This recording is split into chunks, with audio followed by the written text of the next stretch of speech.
పదండి చూద్దాం. పద పద. టీవీలో పంచాంగ శ్రవణం మొదలైందంట. నీ రాశి వాళ్ళు ఎలా ఏడ్చారో చూద్దాం పద.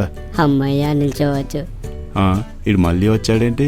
ఎరా ఇందాక అక్కడ కలిసి ఉన్నారుగా, మళ్ళీ వచ్చావేంటి? రమేష్ గారు ఎలా ఉన్నాడో చూద్దామని వచ్చాను అంకుల్. ఇందాకలే చూసావు కదరా. ఏమో అంకుల్, మళ్ళీ చూడాలనిపించింది వచ్చాను.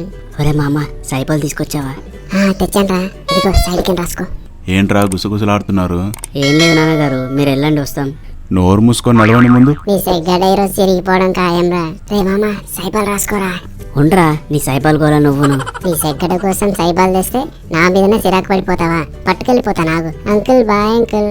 ఒరే ఒరే ఒరే చిన్నగా రాసుకొని ఇస్తా ఉండరా. ఆ సెగ్గడతోనే చావు బాయ్. సాడిస్ట్ ఫెలో, చిన్న మాట అంటేనే భరించలేకపోయాడు. సెగ్గడ్డ వస్తే ఇంకెలా భరిస్తాడు. పింకీ ఫోన్ చేస్తుంది, కొద్దిసేపు అలా రిలాక్స్ అవుదాం. Hi Pinky, wish you happy Ugadi Pinky. Happy బర్త్డేలో హ్యాపీ పింకీ. సరే కానీ బయటికి వెళ్దాం, వస్తావా? బయటికా? నువ్వు నేనేనా? నువ్వు నేనే, ఇంకెవరూ వద్దు. సూపర్, సెంటు కొట్టుకుని వచ్చేస్తా. పింకీ ఐ లవ్ యూ చెప్పవా?